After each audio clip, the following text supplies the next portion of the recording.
बालकृष्ण, बलराम और उनके साथियों का अवतार। पार्ट 1, आगमन और संघर्ष। सभी की नजरें गोकुल पर। गोकुल के शांत वातावरण में अचानक कुछ हलचल सी हुई। एक रहस्यमय आकाश में घने बादल घेरने लगे और बवंडर सा माहौल बनने लगा। गांव के लोग डर के साए में थे, लेकिन फिर एक आकाश में प्रकट हुई एक दिव्य रोशनी जिसने सबको चौंका दिया। उस रोशनी से धीरे धीरे दो बालकों की आकृतियां उभरती हैं, बाल कृष्ण और बलराम। कृष्ण की आंखों में वह मस्ती और शरारत है, लेकिन उनकी आंखों में एक दिव्य शक्ति की चमक भी है। बलराम, उनका मजबूत और साहसी भाई, उनके पास खड़ा है। उनके साथ उनके सखा भी हैं, जिनमें से एक युवा रूप में अर्जुन और दूसरे में द्रुपद भी शामिल हैं। कृष्ण ने मुस्कुराते हुए कहा, आओ साथियों, हम यहां आए हैं गोकुल को न केवल बचाने, बल्कि इस संसार को नया दिशा देने। बलराम ने गदा हाथ में उठाते हुए कहा, हम आए हैं इस धरती पर धर्म की रक्षा करने और बुराई को नष्ट करने। कृष्ण की बांसुरी की आवाज गूंजने लगी और चारों ओर एक दिव्य आभा फैल गई। तभी एक अजीब आवाज सुनाई दी, एक प्रचंड राक्षस की गूंज। संग्राम की शुरुआत। अचानक गोकुल के पास एक विशाल राक्षस कालयवन प्रकट हुआ। उसकी आंखों में केवल क्रोध था और वह गोकुल के नष्ट होने की घोषणा करता है।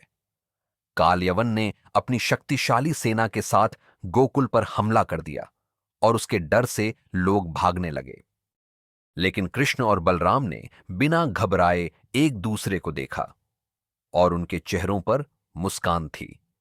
कृष्ण ने अपनी बांसुरी से एक धुन छेड़ी और बलराम ने अपनी गदा उठाकर कालयवन की तरफ बढ़ने का इशारा किया। कालयवन ने हंसी उड़ाते हुए कहा, तुम दोनों क्या कर सकोगे? मैं ही हूं कालयवन, धरती का सबसे शक्तिशाली राक्षस।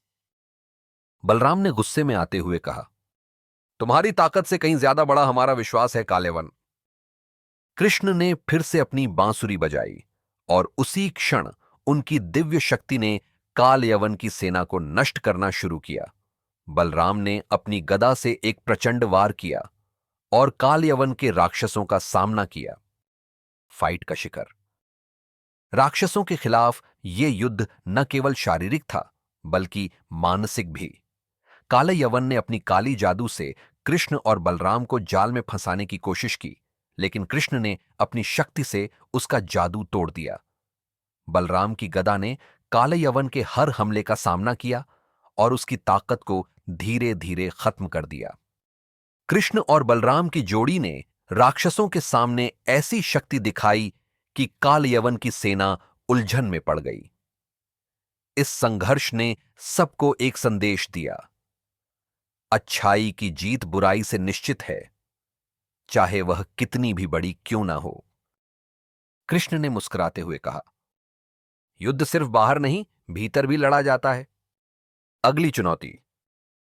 समाप्त होती हुई लड़ाई के बीच में कृष्ण और बलराम की आंखों में एक और चुनौती का संकेत था, क्योंकि गोकुल की शांति अब भी स्थिर नहीं थी और नई समस्याएं सामने आ रही थीं।